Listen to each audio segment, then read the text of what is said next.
مرحبا بكم محبي قناة الكابتن لتربية العصافير.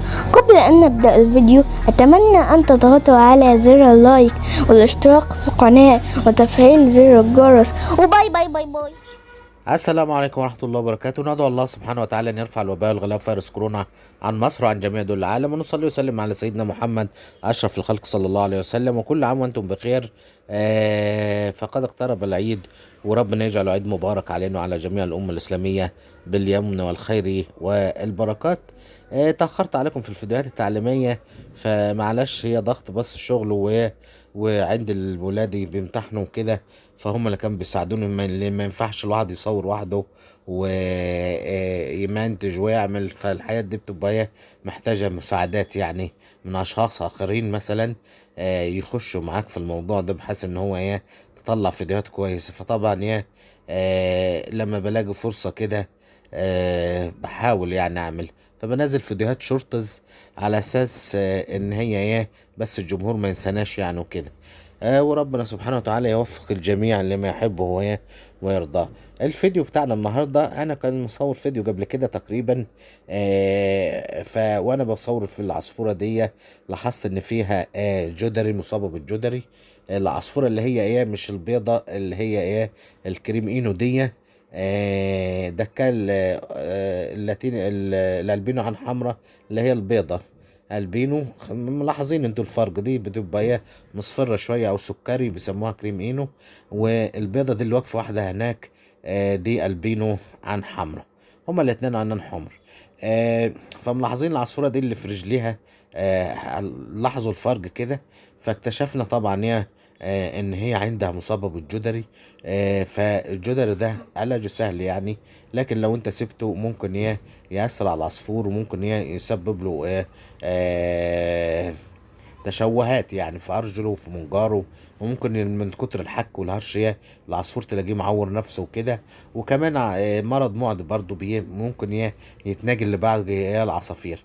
فاول حاجه خدت بالك، لكن علاجه سهل يعني مش صعب. وما يخوفش جو انك انت لو عالجته من البدايه. طيب نقول اسبابه الجدر ده وجبنه وسببه اسبابه ان هو ممكن نقول قله النظافه، لانك انت مثلا اهملت في العصفور زي ما انتم شايفين. خدت بالك اللي هي الوقفات دي الخشب اللي انا عاملها، ممكن اكون اهملت شويه في تنظيفها وكده بسبب ضغط الشغل وكده وقله الشغل. فعشان كده ساعات ما بلاقيش فرصه ان انا انظف جو وكده. وكل مدى ومدى المفروض اللي هي الوقفات دي تحصل لها، تعمل لها تطهير مثلا بديتول، او تغسلها بميه سخنه، او مثلا لو عندك اوكتوموسرين، الحياة المطهرات دي. فكل العصيان والاكلات والزجاجات والوقفات.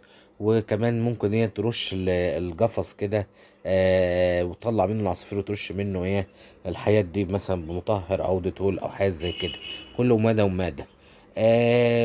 فاسبابه بقول مثلا عدم النظافه، او ممكن يتنقل من عصفور تاني. وخصوصا ان انا مثلا ساعات بيخش عندي طيور غريبه من عصافير اللي هي زي بتخش تاكل عندي. فممكن تكون مثلا وهم ساعات بلاقيهم واقفين على القفص احتكوا، نقلوا لهم مرض مثلا. فكل دي اسباب يعني انتقاله من عصفور لاخر او عدم النظافه وكده. لكن ما تخافوش، برضو علاجه سهل وعلاجه رخيص كمان مش غالي. والعصفور بعد فتره هيروج. ولاحظين انتوا العصفور كمان ان هو بيجف شاف رجله مش قادر يحمل عليها، لان كل مدى ومدى لما يزيد المرض عليها تتعب واكتر فاكتر. طب ايه علامات الجدري؟ شاف العصفور بيحك برضه في وشه، لانه واكله الجدري دي زي ما يكون حاجه بتاكل في الجسم. فخدت بالك حتى لما بيصيب مثلا اطفال مثلا بيقعد يهرش في جسمه، معافانا الله وعافاكم. فخدت بالك. فطب ايه الملاحظ انت الفرق؟ انا حاطط لكم العصفورين خلاتهم زي ما بعض الجوز، على اساس تلاحظ الفرق بين العصفوره اللي هي سليمه ومن العصفوره المصابه. شايفين انتوا ملاحظوا مثلا في الاول الارجل، هتلاقي شاف الرجلين فيها حراشيف اللي هي دي اللي هي علامات الجدري، تحس ان هي خدت بالك مخشنه كده وفيها قشور. ولكن اللي جنبيها التانية رجلها ناعمه ما فيهاش حاجه. خدت بالك ممكن لو سيبناها تنجل لها المرض وما عالجناش، لكن هي حاليا ما فيهاش حاجه زي ما انتم شايفين وملاحظين. طيب ادي دي من علامات الارجل، خدت بالك. يبقى العلامات الارجل مصابه بتلاقي على حرشيف، وانا همسك لكم برضو العصفور بعد كده وهوريه لكم على الطبيعه وهوريه لكم العلاج بتاعه. بس انا هي حبيت ان انا اصوره لكم كده بحيث انتم هي تاخدوا لقطه بين العصفور المصاب والعصفور هي السليم. الكاميرا ظهرت اكتر، هتلاقي الرجلين كده شايف انت فيها حراشيف بيضة كتيرة، ولكن السليمة اللي هي ايه البيضة ما تلاقيش فيها ايه حرافيش، رجلها ايه ناعمة. فيها نعومة يعني تحس ان هي ايه ناعمة. تاني حاجة برضو خدت بالك المنجار، ملاحظين المنجار والكير اللي هو فوق فتحة المناخير دي اللي هي اللي بتبقى مثلا لونها سواء بامبا في الذكر لان هو ده الذكر، فعلى الكير بتاعه بيبقى لونه بامبا. بالنسبة للالبينو واللاتينو والكريمينو بيبقى لونهم بامبا. لكن خدت بالك في العصفور العادي النورمال العادي اللي هو الالوان تاني بيبقى الكير بتاعه ازرق، ودي العلامات المميزة للذكر. لكن النتاية بتبقى بني زي ما هي ايه في النتاية البيضة دي، بتبقى الكير بتاعها اللي هو عند فتحة الأنف دي بتبقى الكير بتاعها بني. فدي أحد العلامات بين الذكر والأنثى. هتلاقي الكير والفوق المنجار ملاحظين إن هنا برضو عليه قشور، وملاحظين هتلاقي القشور عليها برضو و يعني زي حراشيف كده. ولكن السليم ما هتلاقيش فيه برضو نفس ايه العلامات دي. طيب بعد كده هنجيب احنا طب ايه العلاج بقى اللي هنجيبه؟ في علاجات المرهم اها زي ما انتم شفتوه اللي هو مرهم الكبريت. ده مرهم الكبريت دي العلبة دي انا اشتريتها من صيدلية بيطرية، اسمه مرهم كبريت كده. رخيص، سعرها دي 5 جنيه.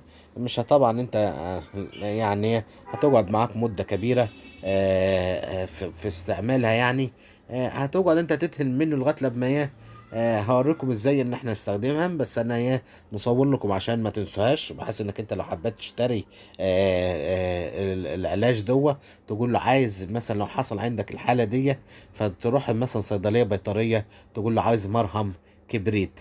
هو خدت بالك المرهم كبريت ده ما زي ما انتم شايفين ملاحظين ان هو مكتوب عليه الاستعمال الظاهري فقط، يعني ما ينفعش ان احنا ندوب ونشرب العصافير، ده استعمال للخارج فقط. كمان برضه هتبص على انتهاء الصلاحية بتاعته.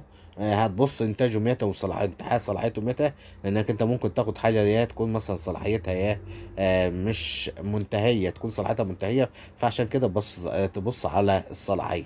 فتحت لكم العلبه برضو من جوه ها وبورتها لكم شكل المرهم ده بيكون ايه من جوه. وبرضو وريتكم برضو اللي هي الصلاحيه وانتهاها ازاي. الحاجات دي تحط بالك عليها بحيث انك انت لما تشتريها ولو فتحت العلبة وشفتها لونها زي ما كده مصفر شوية، وده كريم يعني عادي او مرهم عادي. هنمسك بعد كده العصفور يبقى وازاي هنتعامل معاه، وازاي ان احنا ايه هنعالج العصفور دوا. وبعد كده برضو ايه همسك لكم العصفور واوريكم برضو الحالة التانية دي. العصفور معايا ها مسكته وريتكم انا على القرب اللي هي العلامات.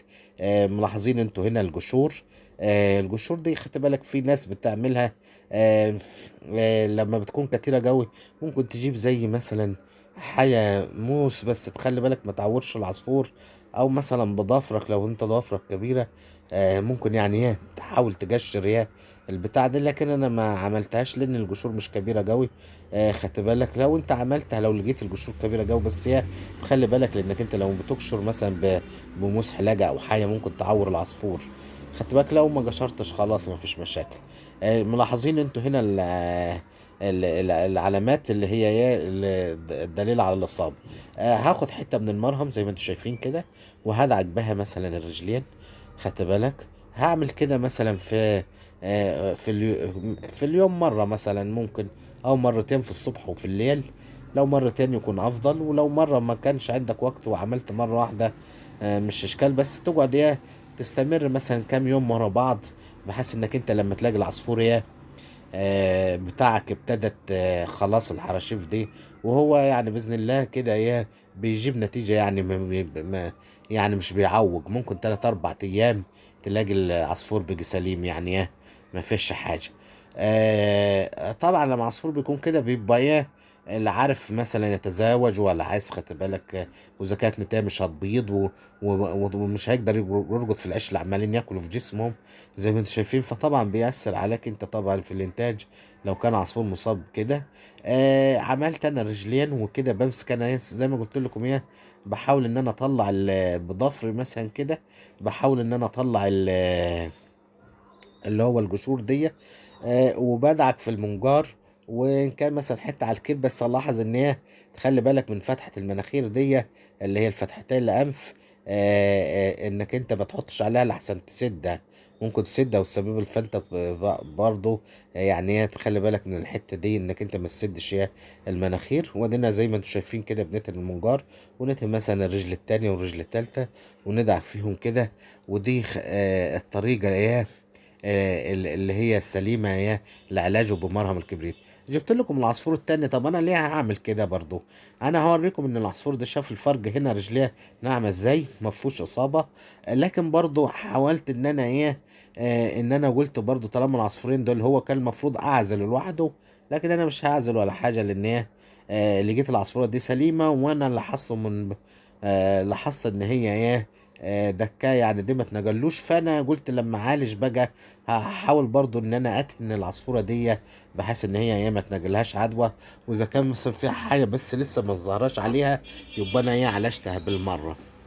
آه يبقى انا برضو خدت بالك العصفوره دي السليمه اللي هي النتايه دي، حاولت برضو وقلت طالما هم قاعدين مع بعضيهم ان انا اتهن رجليها برضو، حرصا ان هي على ان هي ما تصابش زي اختها وكده.